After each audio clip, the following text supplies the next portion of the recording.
অনলাইনে চাকরি-বাকরির আবেদন করা, অফিস আদালত বা ব্যাংক অ্যাকাউন্ট খোলা সর্বক্ষেত্রে কিন্তু আমাদের জীবনে পাসপোর্ট সাইজের ছবি কিন্তু ভীষণ প্রয়োজন হয়ে পড়ে। বন্ধুরা, এখন থেকে আর কষ্ট করে স্টুডিওতে গিয়ে টাকা খরচ করে আপনাকে পাসপোর্ট সাইজের ছবি তৈরি করতে হবে না। আপনার হাতের মোবাইল ফোনটি দিয়ে কিন্তু আপনি একদম প্রফেশনালভাবে স্টুডিওর চেয়ে সুন্দর করে পাসপোর্ট সাইজের ছবি আপনি তৈরি করতে পারবেন। বন্ধুরা, কীভাবে করবেন সেটাই দেখাবো আজকের এই ভিডিওতে। তাই বন্ধুরা, চলুন ভিডিওটা শুরু করছি। বন্ধুরা, মোবাইল দিয়ে স্টুডিওর মতো সুন্দর করে পাসপোর্ট সাইজের ছবি তৈরি করতে চাইলে প্রথমে আপনাকে আপনার ফোনের গুগল ক্রোম ব্রাউজারে প্রবেশ করতে হবে। তারপরে এখানে সার্চ বার রয়েছে, সার্চ বারে গিয়ে লিখতে হবে কার্ড.প্রো। কার্ড.প্রো লেখার পরে আপনাকে এরকম একটা ইন্টারফেসে নিয়ে আসবে। নিচের দিকে লেখা রয়েছে দেখেন পাসপোর্ট ফটো মেকার, এখানে আপনি একটা ক্লিক করে দিবেন। তারপরে আপনার সামনে এরকম একটা ইন্টারফেস চলে আসবে। এখানে লেখা রয়েছে আপলোড ইমেজ। এই আপলোড ইমেজের উপরে আপনি ক্লিক দিলে আপনাকে আপনার ফোনের গ্যালারিতে নিয়ে যাবে। এখানে সবগুলো ছবি এখানে শো করবে। এখান থেকে আপনাকে বেছে নিতে হবে কোন ছবিটা দিয়ে আপনি পাসপোর্ট সাইজের ছবি তৈরি করতে চাচ্ছেন, সেটা আপনি সিলেক্ট করবেন। সিলেক্ট করার পরে উপরের দিকে লেখা রয়েছে ডান। এই ডানের উপর আপনি একটা ক্লিক করলেই আপনাকে আবার এখানে নিয়ে আসবে। একটু অপেক্ষা করতে হবে ছবিটা আপলোড হওয়া পর্যন্ত, এখানে একটু সময় লাগতে পারে।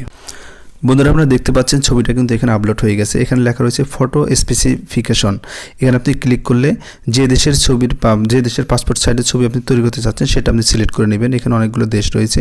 আমি বাংলাদেশের পাসপোর্ট সাইজের ছবি যে সাইজটা এটা আমি সিলেক্ট করে নিলাম।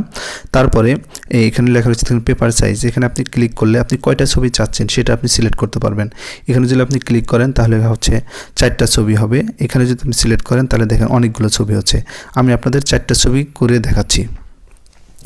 তারপরে আপনি উপরের দিকে 3টা অপশন রয়েছে, তারপরে মাঝখানে যে অপশন রয়েছে এখানে ক্লিক করলে কিন্তু অনেকগুলো কালার দেখাবে। অর্থাৎ আমরা পাসপোর্ট সাইজের ছবিতে সাধারণত ব্যাকগ্রাউন্ড চেঞ্জ করে থাকি।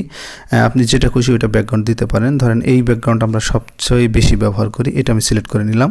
তারপরে আপনার যদি মনে হয় যে না, আপনার যে পোশাকটা আছে এই পোশাকটা আপনি রাখতে চাচ্ছেন না, পোশাকটা আপনি চেঞ্জ করবেন, তাহলে যে শার্টের মতো একটা চিহ্ন দেখা যাচ্ছে এখানে ক্লিক করলে অনেকগুলো পোশাক এখানে চলে আসবে। সে ম্যান, ওমেন, চিলড্রেন যে কোনো ধরনের পোশাক আপনি এখানে সেট করতে পারবেন। ধরেন আমার এই পোশাকটা ভালো লেগেছে, এটা আমি সিলেক্ট করলাম। একটু সময় লাগবে, দেখেন এই পোশাকগুলো কিন্তু চেঞ্জ হয়ে যাবে। বন্ধুরা, আপনি দেখতে পাচ্ছেন একটু লোড নিল, নেওয়ার পরে কিন্তু পোশাকটা দেখেন চেঞ্জ হয়ে গেছে। কত সুন্দর, একদম স্টুডিওর মতো কত সুন্দর পাসপোর্ট সাইজের ছবি কিন্তু রেডি হয়ে গেছে।